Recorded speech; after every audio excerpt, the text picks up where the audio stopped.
Alô, você ouvinte! Seja muito bem-vindo a mais um episódio do nosso Geocast. Obrigado você, ouvinte, que está chegando por aqui agora, e muito obrigado você que nos acompanha desde o primeiro episódio. Siga o Geocast nas redes sociais e no seu tocador de música predileto para você não perder nenhuma novidade. E hoje um episódio muito especial, vamos falar sobre a geografia do fogo. Um tema muito importante, sem dúvida nenhuma, por tudo que vem acontecendo aí de queimadas no Brasil e no mundo todo, também associado às mudanças climáticas. E para falar desse assunto, eu trouxe aqui um especialista nessa área. É o professor Paulo Ângelo Fachin. Ele é geógrafo com mestrado e doutorado em geografia, todos pela Unicentro, que é a Universidade Estadual do Centro-Oeste do Paraná. Atualmente, o Paulo Fachin é professor adjunto da Universidade Estadual do Rio de Janeiro, a UERJ. Meu nome é Rômulo Weckmiller, eu tenho toda uma formação da graduação ao doutorado em Geografia pela UF e atualmente também sou professor adjunto da UF. Sem mais delongas, vamos ao nosso episódio.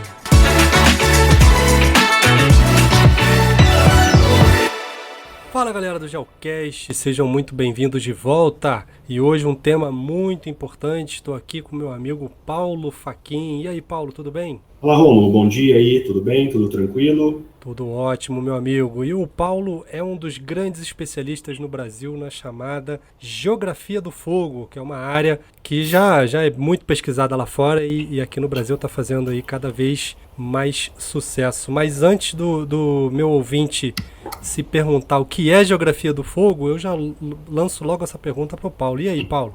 Então, Rômulo, bom, primeiramente, obrigado pelo convite. É um prazer imenso poder estar aqui participando desse projeto que é o Geocast, né, de tanto sucesso.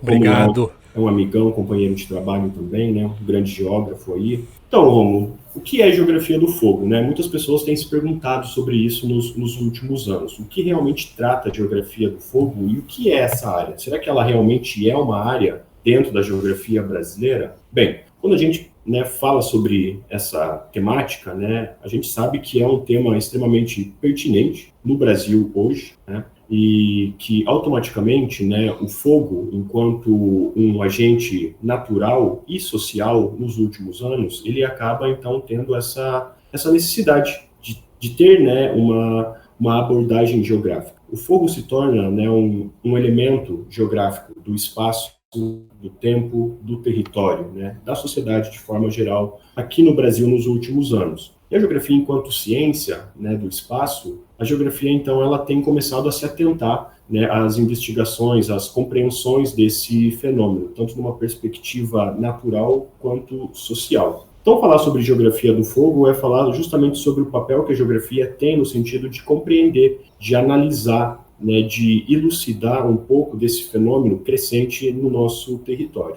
Quando falamos sobre geografia do fogo no mundo, nós já temos muitas universidades onde os departamentos de geografia ou de ecologia ou de ciências ambientais já implantaram a geografia do fogo como disciplina obrigatória nas suas grades curriculares. São casos como, por exemplo, a Universidade de Berkeley, na Califórnia, nos Estados Unidos, onde o fogo tem crescido muito nos últimos anos. Alguns países europeus, Portugal, que é o país que mais queima dentro da Europa, Espanha, Grécia, Itália, Reino Unido, Canadá também. Recentemente, o México tem desenvolvido muito a abordagem geográfica do fogo. E no Brasil, a gente tem caminhado também para esse sentido, para tentar fazer então com que essa temática ela tenha mais atenção dos geógrafos no contexto brasileiro. Porque diante de um cenário de mudanças climáticas, mudanças ambientais, aumento do regime de fogo no Brasil, a gente precisa fazer então com que isso seja abordado dentro da universidade, dentro das escolas, das disciplinas de biologia, dos cursos de ciências ambientais de uma forma geral. E a geografia em si ela tem um papel fundamental dentro dessa temática, que é o que a gente tem tentado trazer, estimular os pesquisadores, a comunidade geográfica brasileira a se atentar mais a essa questão. Mas como é que é o estudo em si? Né? Você está falando a geografia do fogo, está emergindo, né, no Brasil, né, numa onda aí internacional, e é importante, inclusive, né, ser adotado nas escolas. Mas eu queria que você desse um exemplo mais específico para o ouvinte, o que deveria ser abordado nas escolas, o que deveria ser abordado na mídia, para as pessoas começarem a compreender como esse assunto é importante no dia a dia. Então, quando a gente fala sobre esse tema, né, ele é um tema de várias problemáticas, né, sociais e ambientais. Quando a gente fala sobre a geografia do fogo no mundo, ela inicia, é claro, dentro da geografia física, que são os estudos ambientais, como que o fogo ele é um agente de impacto ambiental, como que o fogo ele impacta, né, a qualidade química dos solos, a qualidade física, biológica dos solos, né, como que o fogo ele é esse agente de degradação da paisagem, dos recursos naturais, dos sistemas naturais, como que as queimadas elas impactam, né, os reservatórios hídricos, né, a qualidade da água dos rios, dos lagos, né, dos lençóis freáticos, como que o fogo ele impacta, né, a conservação da biodiversidade, da fauna, da flora, o fogo como uma fonte de poluição atmosférica, né, como que as queimadas elas aumentam as cargas de gases poluentes na nossa atmosfera. Então, o fogo ele é um elemento, né, de degradação da paisagem e de impacto, de distúrbio ambiental de uma forma geral. Então, na geografia do fogo, né, os estudos de fogo no Brasil e no mundo, eles iniciam principalmente, né, pela abordagem ambiental. Mas, para além disso, o fogo ele também é um agente de impacto social, né? Então, o fogo ele tem impactos econômicos, né? As áreas ardidas, né, as áreas queimadas, elas precisam de planos de recuperação, de restauração, né? Ou propriamente os países que já fazem gestão do fogo, né, eles precisam investir muito dinheiro na prevenção do fogo, políticas. Então, o fogo ele também é um agente político, né, porque ele precisa perpassar, então, por questões de discussões legislativas, né, questões de gestão de território, planejamentos estratégicos políticos. O fogo ele é, né, um agente urbano, né, a gente tem muito fogo nas áreas urbanas. Rio de Janeiro, por exemplo, é uma cidade onde nós temos, né, incidência de fogo. Parque da Tijuca, Parque da Pedra Branca. Né, recentemente a gente teve um início de incêndio no Morro do Cantagalo, né, que atingiu uma pequena parte, né, da comunidade do Cantagalo. Então, o fogo, ele perpassa, né, por inúmeras lacunas de caráter geográfico e, principalmente, em termos de saúde, né, a geografia da saúde, que é uma área dentro da geografia humana em interface com a geografia física, também tem se atentado, né, ao impacto das queimadas na saúde humana, né. Esse ano nós tivemos um número recorde de pessoas, né, vítimas de contaminação, né, inalação de fumaça, principalmente na região norte do Brasil, no Acre, né, na Amazônia, no Pará, Mato Grosso, então, no Pantanal. Então, o fogo ele é esse elemento, né, de impacto social e ambiental muito crescente. Então, por isso que ele se torna esse agente geográfico. E quando a gente fala, né, sobre a geografia do fogo no ensino básico, é claro que a gente tem o ensino básico como uma ferramenta poderosíssima, né, no sentido de melhorar essa nossa percepção do risco ao fogo, às queimadas, né, e mudar essa, posso dizer assim, a nossa própria falta de cultura com relação aos cuidados, né, porque o aumento das queimadas, elas estão ligadas diretamente às nossas ações humanas, né, como que nós somos os grandes e principais agentes incendiários, né, desse número crescente de queimadas nos últimos anos. Então, trabalhar também essa questão da geografia do fogo nas escolas, no ensino básico, fundamental e médio, né, é fundamental para que a gente tenha uma percepção, para que a gente amplie o debate, a reflexão, né, sobre políticas de queimada, políticas de fogo, percepção do fogo, do risco, o que é o fogo bom, o que é o fogo ruim, né? Porque também a gente tem essa cultura de que o fogo ele é um elemento exclusivamente negativo da paisagem, mas não, né? A gente tem muitos biomas que eles coevoluíram graças ao fogo, com a presença de fogo, né? Que no Brasil é o caso exclusivamente, né, da nossa grande savana, que é o nosso cerrado, e o Pantanal também, né? Eles coevoluíram com a presença de fogo. Mas, é claro, com um regime de fogo natural muito menor ao regime de fogo atual que nós temos, né, bastante descontrolado nas últimas décadas. Tá? Então, por isso, aperfeiçoar, melhorar, aprofundar o debate dentro da geografia do fogo na sociedade, na academia, nas escolas, é extremamente necessário. E Paulo, a gente acabou que não combinou isso, mas me deu uma curiosidade aqui. Tem biomas, né? Você falou do Pantanal, do Cerrado, mas tem biomas no mundo que também coevoluíram com o fogo, né? O caso a biologia chama de chaparral, né? Mas tem gente que chama de vegetação mediterrânea, né? Ali no mar Mediterrâneo da Europa, né? Tem no norte da África também, tem na Califórnia. E você tem como dar um breve panorama aí, como que esses países lidam com isso? Já existe nesses países algum trabalho na escola básica, né? Como é que é a pesquisa desses países na área de geografia do fogo? Eles são referência ou eles também estão engatinhando igual aqui no Brasil?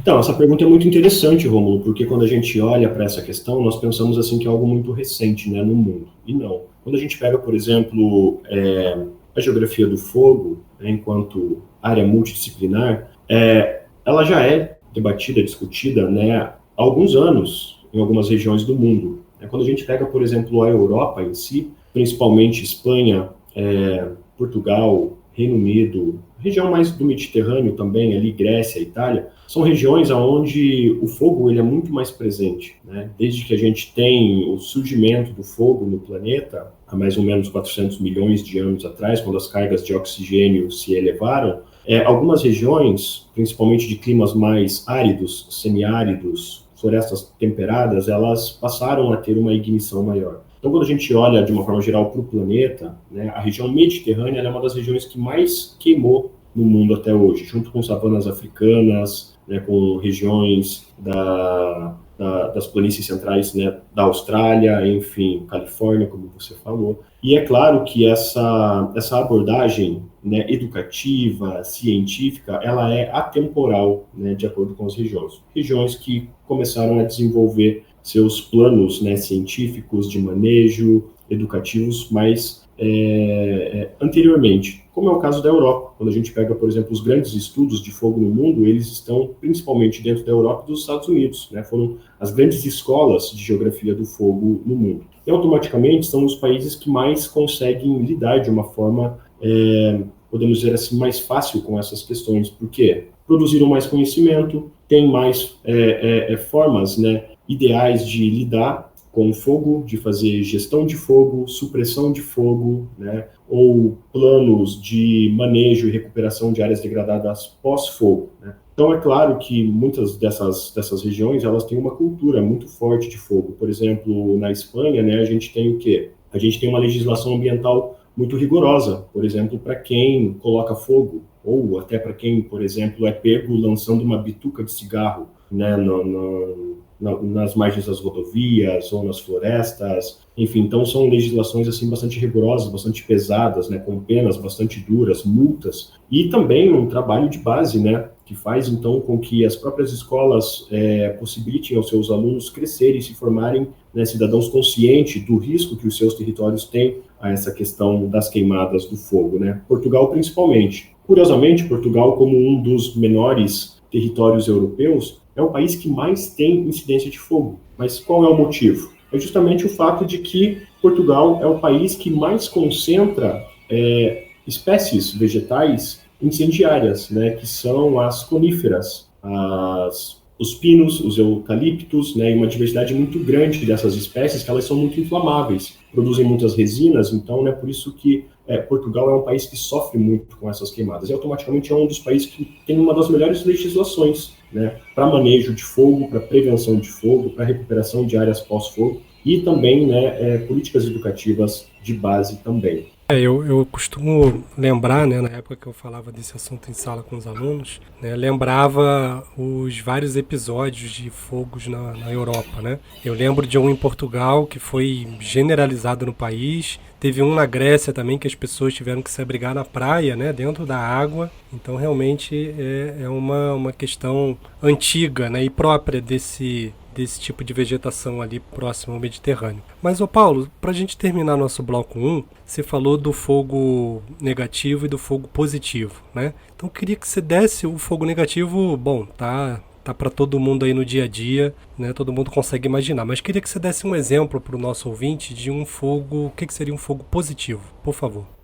Legal. Bom, então isso é uma questão, né, que a gente debate muito dentro da academia com os alunos, com o nosso grupo de pesquisa também. O que é o fogo bom, né? Será que o fogo ele pode ser bom? Curiosamente, sim, né? A gente pode pegar o caso do Brasil, né, os nossos biomas brasileiros. A gente tem biomas que são extremamente sensíveis ao fogo, ou seja, eles não coevoluíram com a presença de fogo, que é o caso, né, da nossa grande floresta tropical úmida, que é a floresta amazônica, e também aqui o nosso bioma, né, que pega toda a nossa costa brasileira aqui, né, de uma porção do Nordeste até o sul do Brasil, que é a nossa Mata Atlântica, que também é uma floresta tropical, subtropical úmida. Então esses dois biomas, eles não coevoluíram com o fogo. Esses biomas, as espécies, elas são extremamente sensíveis ao fogo. Quando essas áreas florestadas, florestas úmidas, são queimadas, as primeiras espécies que morrem são as espécies grandes, as árvores grandes, porque elas são sensíveis ao fogo,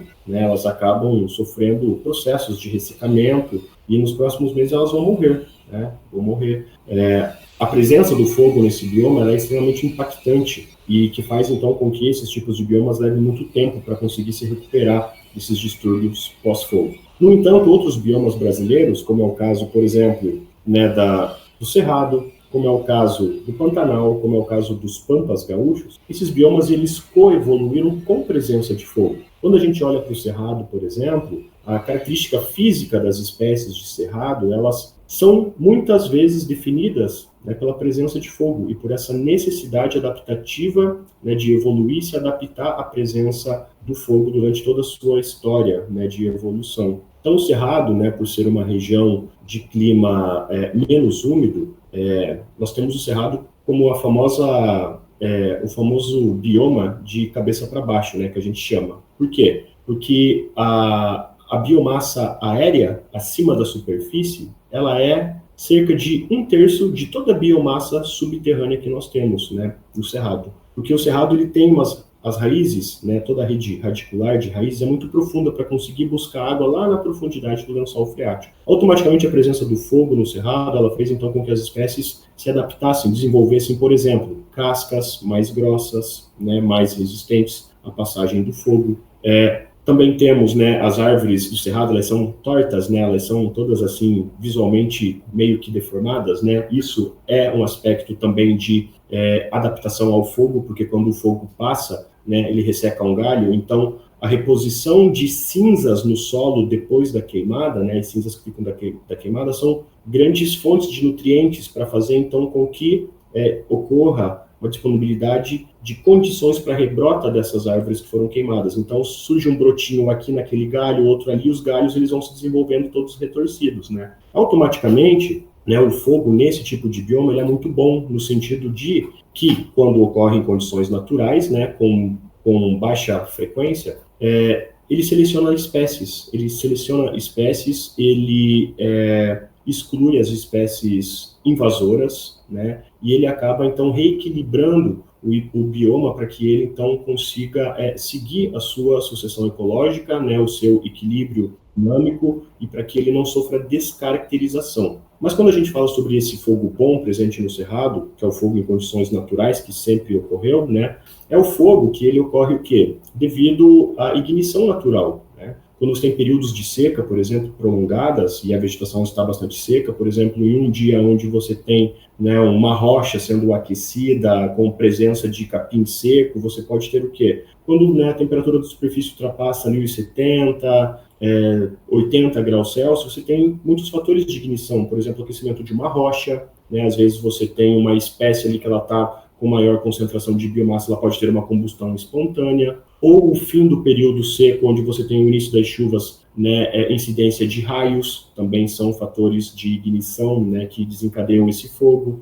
e depois a chuva vem e já apaga esse fogo. Então, são fogos naturais menos severos, são fogos que sempre fizeram parte da coevolução desses biomas, assim como também no Pantanal, como nos Pampas Gaúchos, né? Então esse fogo natural menos frequente, menos severo, ele é um fogo bom, porque ele é parte da evolução e ele é parte da composição desses ecossistemas, né? O fogo ruim que nós temos hoje, por exemplo, dentro do próprio Cerrado, é esse fogo humano, né? É o fogo utilizado para o desmatamento, é o fogo utilizado de forma criminosa, né? Então a gente tem o quê? Um aumento da frequência, um aumento da severidade desse fogo, um aumento do período de retorno, né? Da recorrência desse fogo. E isso tudo acaba, né, impondo efeitos cumulativos de fogo que não dá tempo do bioma se recuperar desse período pós-fogo de uma forma natural, e novamente o fogo vai impondo efeitos cumulativos que vai degradando e comprometendo a qualidade natural desse bioma, né? Então, é o que a gente chama de fogo bom e de fogo ruim. Só para finalizar rapidinho,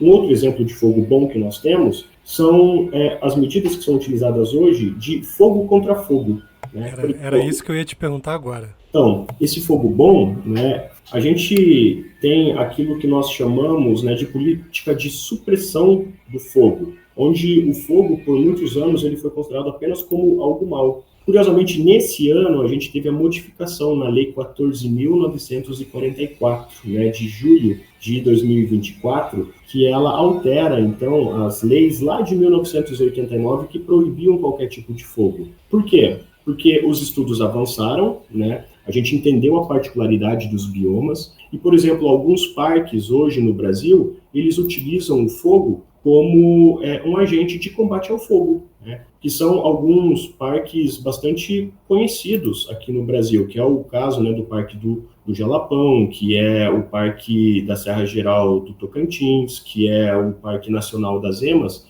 onde são parques dentro do Cerrado e que estavam queimando muito. Então, o que entendeu-se? Que era necessário fazer uma política de supressão de fogo com o uso do fogo, fazendo queimadas, né, de baixa intensidade, queimadas rasteiras ali a cada 2, 3 anos, para eliminar uma parte da biomassa, para evitar eventos de fogo intensos, descontrolados dentro desses parques, né? Então, o Kruger Park, na África do Sul, foi o primeiro parque no mundo a adotar o fogo como uma estratégia de gestão do próprio parque, para evitar incêndios severos descontrolados. Então, essa mudança na lei hoje no Brasil é justamente devido aos avanços científicos que nós tivemos nos estudos de fogo, entendendo que algumas regiões, alguns ecossistemas, nós precisamos utilizar o fogo como uma ferramenta de gestão para evitar queimadas severas descontroladas.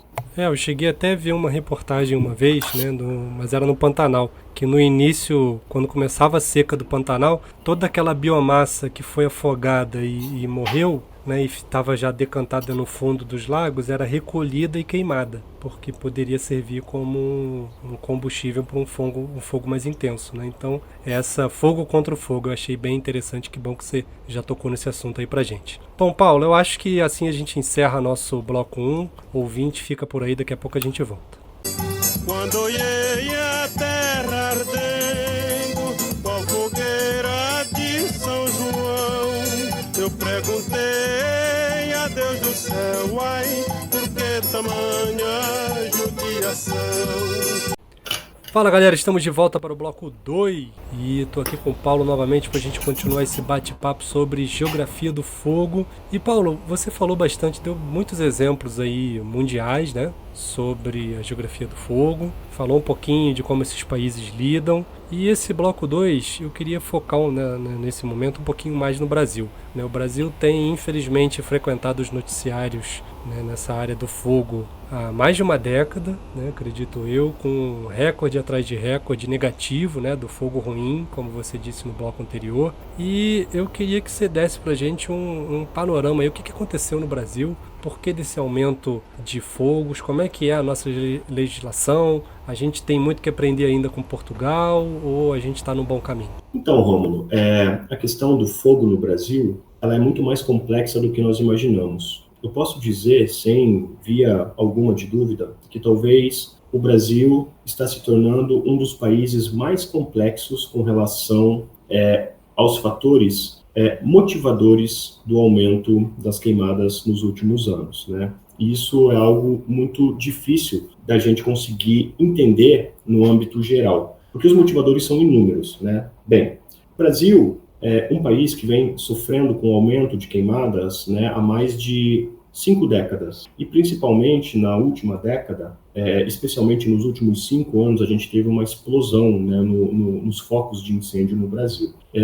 Esse ano, o mês de setembro, o Brasil se tornou o país com o maior número de focos de incêndios no mundo. Né? Somos o 5º maior território do planeta, né, e automaticamente o Brasil tem sofrido muito com isso. Nossas áreas ardidas, elas têm aumentado muito. O período seco no Brasil, ele se estende, né, principalmente ali de julho até outubro, fim de outubro, começo de novembro é o período mais seco, né, no território brasileiro. Então esse é o período onde nós temos o maior número de queimadas. Alguns estudos, né, do MAP Biomas, eles mostram que desde a década de 80 até hoje, o Brasil teve pelo menos de 40% a 45% do território do Brasil já pegou fogo pelo menos uma vez. Quando a gente olha hoje, onde estão, né, os principais focos de fogo no Brasil? Eles estão principalmente numa região onde nós chamamos o arco do desmatamento da Amazônia, que é aquela região que faz um arco, né, que vem desde o norte do Mato Grosso, né, até o Pará. Então essa é a região que mais queima no Brasil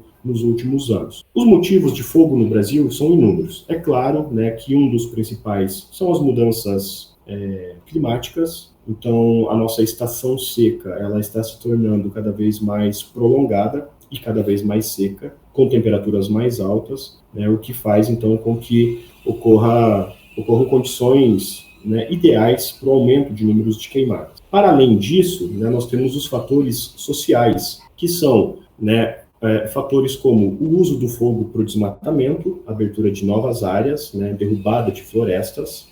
Como nós já falamos no bloco anterior, a Amazônia, por exemplo, é um território, é um bioma muito frágil, muito sensível ao fogo. Então, o fogo ele é uma ferramenta bastante utilizada para o desmatamento da floresta, para a abertura dessas novas áreas, né, que a gente chama de conversão de terra para a implantação de sistemas agrícolas e pecuários. A gente também tem o fogo sendo utilizado para a abertura de áreas florestadas para garimpo, tá? E também, né, para vários fatores, né? Hoje a gente também tem o fogo sendo utilizado como uma ferramenta política. A gente, curiosamente, pela primeira vez na história do país, a gente viu um grande número de fogo, né, ocorrendo, de focos de incêndio ocorrendo no estado de São Paulo esse ano.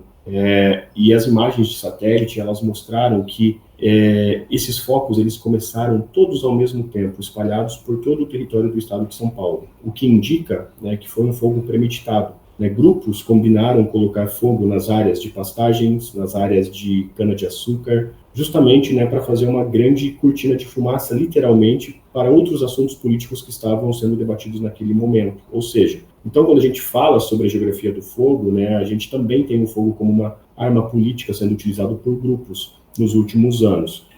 E, de forma geral, né, a gente tem, então, esse fogo criminoso ocorrendo, né, de uma forma muito descontrolada. E, é claro, a gente também tem aquele fogo humano acidental, né? A gente tem muitas rodovias, né, que cortam áreas de florestas, áreas de pastagens, áreas agrícolas, né, canaviais.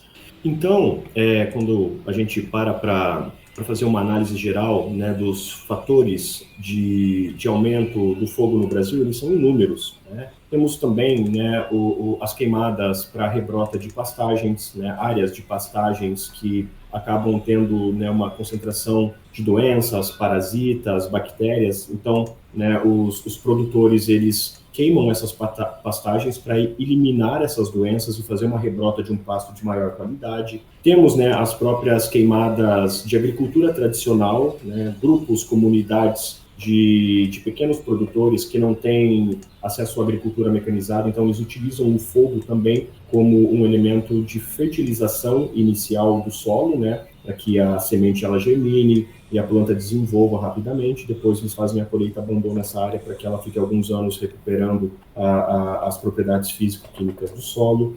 Também temos fogo ocorrendo nas áreas de silvicultura, né, da indústria madeireira, porque diferentemente da Austrália, da região do Mediterrâneo na Europa ou na Califórnia, nós não temos presença de espécies de vegetação de coníferas, né, pinos e eucalipto, em condições nativas. O que nós temos, essas plantas aqui, elas foram trazidas, né, para atender a indústria madeireira. E automaticamente a indústria madeireira tem aumentado as áreas, né, de plantio dessas espécies. Então, que acaba também inferindo o risco de fogo nessas áreas, que também precisam de gestão. Então, quando olhamos, né, para os motivadores de aumento de fogo no Brasil, eles são inúmeros, né? Eles são de cunho natural, mudanças climáticas ambientais, eles são de cunho, né, social, criminoso, de infraestrutura, de formas, né, como o nosso território ele está configurado diante dessas questões. E para isso, né, a gente precisa, é claro, para entender toda essa lógica de aumento de fogo, a gente precisa, é claro, de avanços nos estudos de geografia do fogo. Aí entra a geografia, então, como uma ciência de suporte, né,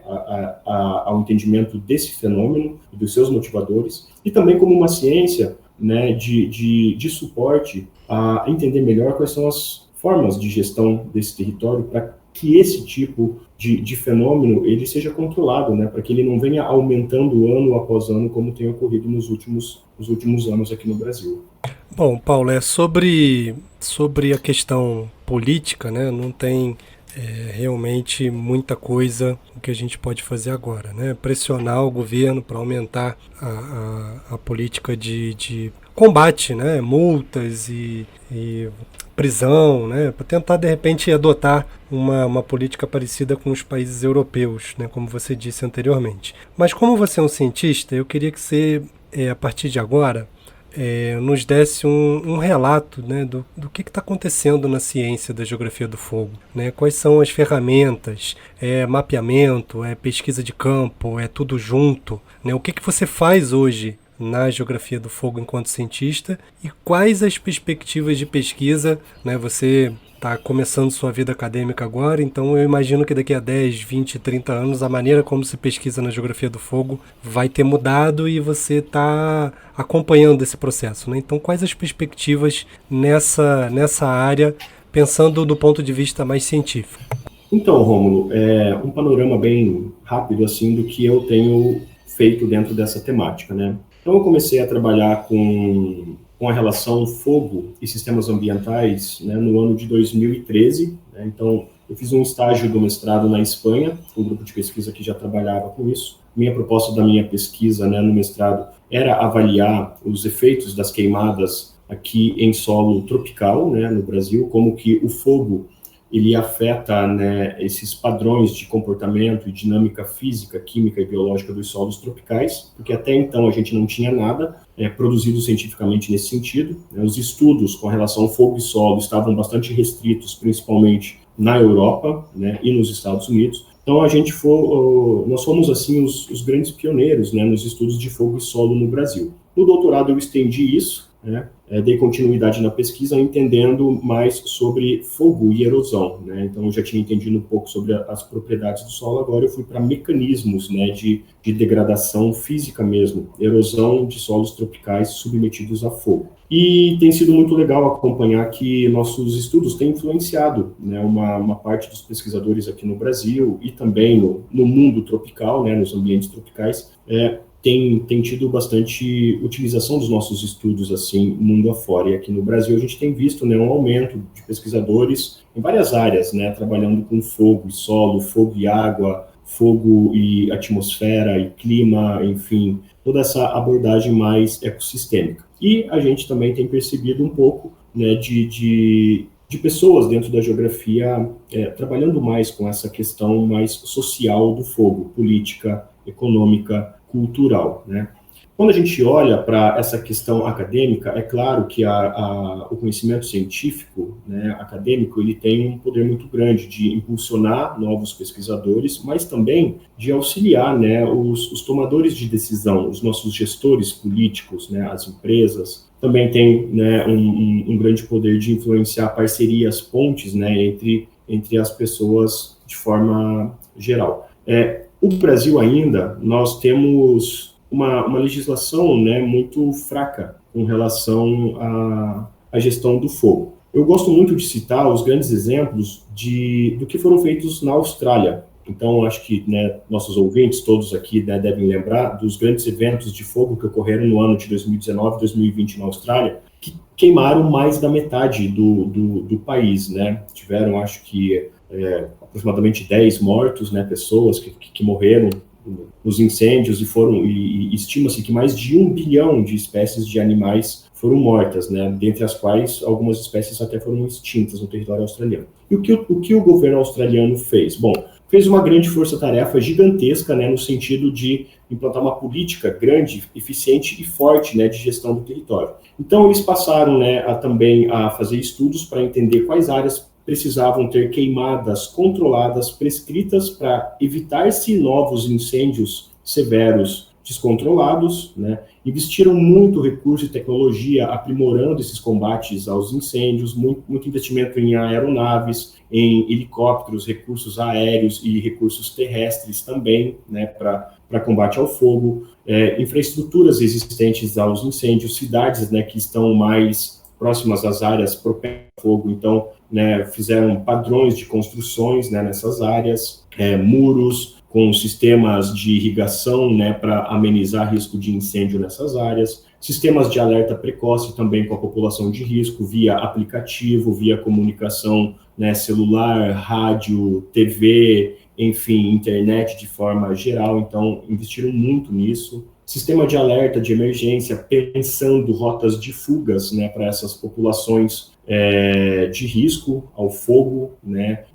Também investiram muito em educação e envolvimento da comunidade, campanhas de conscientização pública, né, através de governos e agências de combate aos incêndios, né, realizaram inúmeras campanhas na educação pública, né, nas escolas, nas universidades, né, preparando essa comunidade, né, para possíveis eventos futuros, né, como agir, como não agir, né, o que fazer, o que não fazer, né, como se prevenir, como acompanhar também essa questão, né, do monitoramento meteorológico, climático, né, as épocas do ano mais suscetíveis, né, os tipos de fogos que podem ocorrer, políticas, né, de amortização ao risco, né, como descarte adequado de lixo, como prevenção, né, por exemplo, das pessoas que circulam pelas estradas, pelas rodovias, enfim. Gestão de vegetação também, redução, né, das áreas onde tem um acúmulo muito grande de vegetação inflamável. Então, na Austrália também, né, tem muita presença de coníferas, né, de vegetação de risco, né, então as queimadas controladas, as queimadas prescritas nessas áreas, né, para reduzir essa carga de combustível, para evitar queimadas severas descontroladas. Gestão florestal, também fizeram, né, um investimento na legislação e na política, né, planos de incêndio. A legislação ela se tornou também mais rigorosa, colaboração entre agências, enfim, e muita pesquisa e inovação tecnológica. Então, a Austrália, na minha opinião, ela se torna, assim, talvez um dos grandes modelos de país que conseguiu implantar, criar, desenvolver um grande sistema de gestão em um curto período de tempo. É claro que a gente está falando de um país com condições financeiras muito diferentes, né, do Brasil, uma população muito menor do que a população brasileira, condições econômicas, né, sociais, científicas, né, e tecnológicas muito melhores do que as nossas aqui no Brasil. Mas é claro que a gente pode e deve olhar para isso, né, como grandes exemplos daquilo que é possível ser feito aqui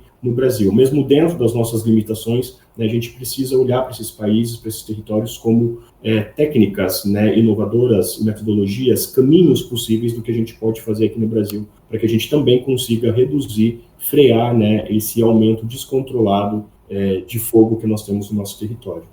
Como você disse, o primeiro passo talvez seja a presença maior do Estado, né? Investindo aí nessas áreas para que a coisa aconteça. Mas para a gente finalizar, Paulo, eu queria fazer só mais uma pergunta que veio aqui na minha cabeça. Esse ano de 2024 ficou marcado aí como um ano de consolidação, né, da inteligência artificial, do aprendizado de máquina, né? Tanto que em várias áreas o prêmio Nobel foi para pesquisas, né, relacionadas a esse tipo de temática, né, na física, na química. E como a geografia do fogo trabalha com uma grande quantidade de dados, né, aqui no Brasil a gente tem o INPE, a Embrapa, várias instituições que estão atacando, né, esse assunto, produzindo dados, né. Eu estou falando isso porque a gente acabou de ter um evento bienal, né? Então acabou de ter um evento chamado Geopantanal e mais da metade dos trabalhos apresentados nesse evento foram relacionados ao fogo, né? Não sei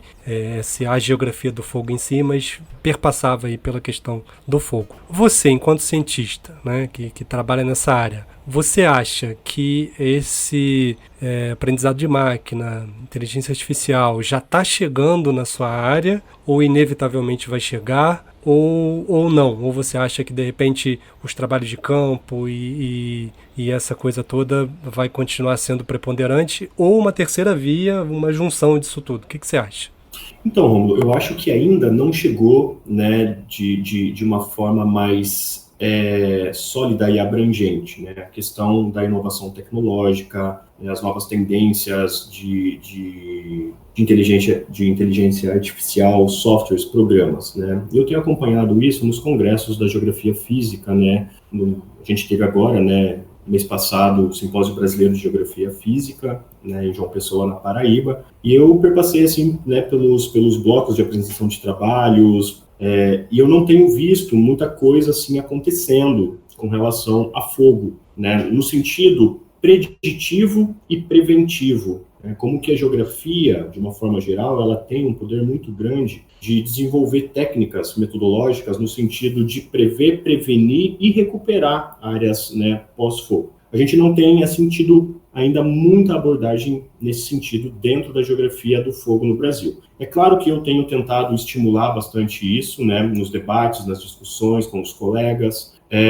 nos eventos científicos, né. Eu sempre tenho buscado dar um mini curso bem legal que eu tenho há alguns anos, né, voltado então para estudos, né, de fogo, mais voltado para a questão ambiental, água, solo, vegetação, né, no sentido de estimular. Mas eu acredito que, hora menos hora, isso vai ser inevitável, né, as coisas vão acontecendo, é claro, de uma forma mais lenta aqui na ciência brasileira do que acontece, né, na Europa, Estados Unidos, nesses outros lugares mais desenvolvidos. Mas eu torço muito para que chegue com uma força, né, de subsídio à nossa ciência, né, porque essas novas técnicas, elas têm um poder muito grande, principalmente voltado, né, para levantamento de áreas, o mapeamento digital, o sensoramento remoto, técnicas de campo, né, drones, sensores de monitoramento de campo, de temperatura, né, de umidade de ar, de umidade de solo, de qualidade da água, né, a nossa própria previsão meteorológica, né, eu acho que ela tem sido aprimorada nos últimos anos no sentido de trazer a assertividade em escalas de tempo mais longas, espaçadas, né, e tudo isso, é claro, são ferramentas poderosas, utilizadas tanto pelas agências quanto que podem ser utilizados, né, pela academia, pelos pesquisadores, pelos grupos de pesquisas, pelos governos, né, no sentido de aprimorar e melhorar, né, essa questão da predição, da prevenção, da gestão, né, do fogo de forma geral no Brasil. Mas o que eu penso, é uma coisa assim que eu sempre falo, que eu não vejo sistema de gestão de território extremamente eficiente se não existir a junção de 3 esferas principais, que é a universidade, a academia, produzindo conhecimento, né, extensionando esse conhecimento científico, a participação das comunidades envolvidas, nós chamamos, né, as comunidades de risco, seja risco ao fogo, à inundação, à enchente, ao deslizamento da encosta, à seca, às chuvas torrenciais, essas comunidades, elas precisam participar no sentido de trazerem o seu olhar, né, a sua visão holística e o seu conhecimento empírico local desses processos, porque ninguém é melhor do que elas para conhecerem realmente, né, e nos possibilitarem conhecer a sua visão com relação a esses fenômenos locais. E a terceira esfera, a participação do poder público, do Estado, né, dos gestores do nosso território. Então, quando olhamos, né, para países como a Austrália, por exemplo, né, essa implantação de um sistema eficiente de gestão do fogo, ela só foi possível a partir da junção dessas 3 esferas, das comunidades de risco, né, em junção com o conhecimento científico acadêmico, em junção também, né, com a esfera pública, né, o Estado fazendo a gestão, utilizando desses conhecimentos para pensar nos seus planejamentos eficientes do território com relação a essa problemática. É isso, Paulo. Então a gente tem muito que aprender, mas que bom que já tem um modelo de sucesso aí para a gente tentar seguir, né? Para a gente finalizar, Paulo, eu primeiramente queria te agradecer, né, pela presença aqui no Geocast.